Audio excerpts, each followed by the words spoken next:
जय हरी शेतकरी मित्रांनो, आपल्या जर 7-12 मध्ये चूक झाली तर ती चूक किती महागात पडती, याच्यासाठी किती पैसे घालावे लागतात हे आता ज्याच्या चुका झालेत का त्या शेतकऱ्याला माहीत असेल. पण नेमक्या ह्या चुका का घडतात हा सगळ्यात मोठा प्रश्न आहे.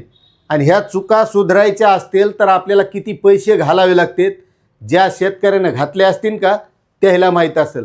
आणि जर आता असे 7-12वर कोणाचे नावं चुकलेले असतील त्याचं काय काय नुकसान होतंय आणि हे जर दुरुस्त करायचं असेल तर काय काय कुटाने करावे लागतात हे आपल्याला या व्हिडिओच्या माध्यमातून बघायचं आहे. मात्र तत्पूर्वी तुम्हाला एक छोटीशी विनंती असणार आहे.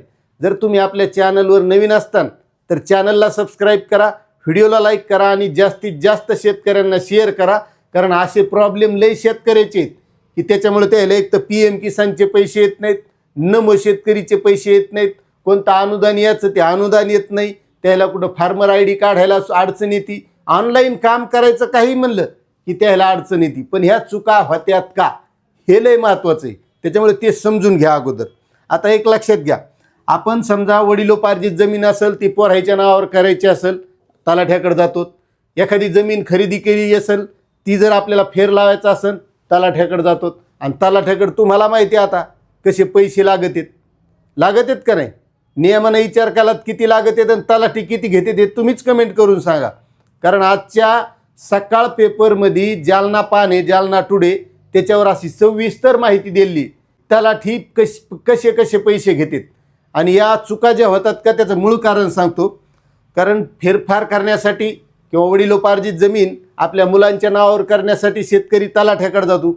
आता तलाठ्याकडे गेला तर त्या तलाठ्याकडे असते 4-4, 5-5 गावं, 6 गावं, कोणाकडे 3 गावं असतात का नाही. शेतकऱ्याची त्या तलाठ्याची भेटच लवकर होत नाही.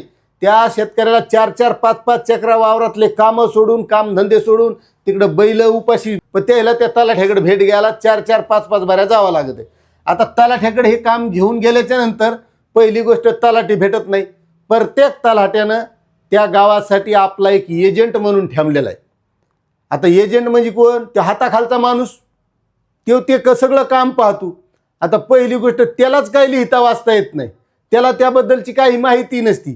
त्या 7-12वर काही दुरुस्ती करायची असेल तर 155 कलमनुसार होती हे त्याला काहीच माहीत नसते.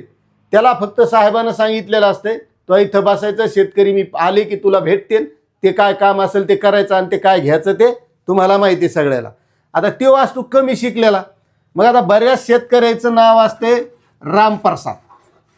चुका कशा होत्यात सांगतो तुम्हाला. आता मला सांगा, रामप्रसाद नाव असेल त्याचं आधार कार्ड देतंय, सगळं देतंय, पण हे त्याच्यावर करतो प्रसाद. आता प्रसाद केल्याच्या नंतर मला सांगा उद्या त्या शेतकऱ्याला PM किसानचे पैसे यायचे, नमो शेतकरीचे पैसे यायचे किंवा त्याच्या बँकेच्या खात्यावर असते रामप्रसाद, 7-12वर होऊन जाते प्रसाद. असे लय लोकांचे प्रॉब्लेम आहेत का नाही तुम्ही कमेंट करून सांगा. आणि ह्या महत्त्वाच्या चुका होत्या त्या तलाठ्याच्या हाताखाली असणारे कमी शिकलेल्या माणसामुळं. कारण त्याला याच्याबद्दल माहीत नसते. आणि हे फेरफार करायचं असेल, काही करायचं असेल तर शेतकरी त्याच्याकडे जातात, ते करून देतात, ते ऑनलाईन करतात, ऑनलाईन फेर होतो आणि मग 7-12 हातात देतात.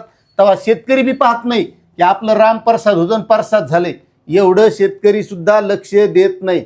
किंवा असे बरेच दुसरेही नावं आहेत तर तुम्ही लक्षात येईल तुमच्या. मग यामुळं काय होतंय की त्या शेतकऱ्याला बँकेतून पीक कर्ज घ्यायचं असेल 7-12वर वेगळं नाव दिसतंय, आधार कार्डवर नाव वेगळं दिसतंय, मग ती बँक पीक कर्ज त्या शेतकऱ्याला देत नाही. मग त्याला ते अगोदर नाव दुरुस्त करावं लागत आहे. आता दुरुस्त करायला काही कुठं कमी नाही. दुरुस्त करायचं म्हणलं की मग त्याच्यासाठी करावं लागतं गॅझेट म्हणजे राजपत्र. त्या शेतकऱ्याला करावं लागतं राजपत्र. आता जर कोणाचा असं चुकलेला असेल तर त्या शेतकऱ्यांनी या पद्धतीनं करून घ्यायचं. आता हे राजपत्र करायचं म्हणल्यावर राजपत्र करायला माही सेवा केंद्र किंवा एखाद्या CSC सेंटरवर जावं लागतं. तिथं गेल्याच्या नंतर त्या शेतकऱ्याला पुन्हा पैसे द्यावे लागतात. म्हणजे त्याची 523 काय 523 रुपये काहीतरी फी आहे आणि ते ऑनलाईन करणारा काही घेतो. म्हणजे हे पैसे त्या शेतकऱ्याला घालावे लागतात. आता हे राजपत्र काढल्याच्या नंतर पुन्हा हे राजपत्र घेऊन त्या शेतकऱ्याला पुन्हा तलाठ्याकडे जावं लागते. आला का नाही खेळ पुन्हा तिथंच. मग तलाठी पुन्हा भेटत नाही. मग तो त्याच्या हाताखालचा, मग त्याला सांगावं लागतंय पुन्हा बाबा हे असे जुनं नाव नवं नाव असं त्या राजपत्रावर येते. मग त्याला सांगावं लागतं पुन्हा हे नाव दुरुस्त करून दे. आणि पुन्हा तो दुरुस्ती करतो. म्हणजे त्याच्यात पुन्हा 15-20 दिवस जातात आणि पुन्हा तिथं सुद्धा पैसेच द्यावा लागतात का नाही सांगा. मग आता हे पैसे दिल्यानंतर मग ती पुन्हा नवी 7/12 येते. मग ती 7/12 घेऊन पुन्हा बँकेत जायचं पीक कर्ज घ्यायला. मग तिथं साहेब म्हणतात आता तारीख संपली, आली की नाही भानगड. म्हणजे राजपत्र काढायला जाते 15 दिवस, 7/12वरचं नाव दुरुस्त करायला 15 दिवस, म्हणजे महिना सव्वा महिना त्या शेतकऱ्याचा काही घरचे कामं असते त्याच्यात वेळ निघून जातो. आणि बँकेत गेल्याच्या नंतर साहेब म्हणतात आता तारीख संपली, म्हणजे लटकाला का नाही शेतकरी. बरं हे झालं बँकेच्या बाबतीत. PM किसानचे पैसे आहेत, नमो शेतकरीचे पैसे आहेत, अतिवृष्टीचे पैसे येणार आहेत, पीक विमा येणार आहे किंवा महाडीबीटीची योजना आहे, कोणतेही असले तर फक्त ह्या कारणामुळं पैसे शेतकऱ्याचे येत नाहीत.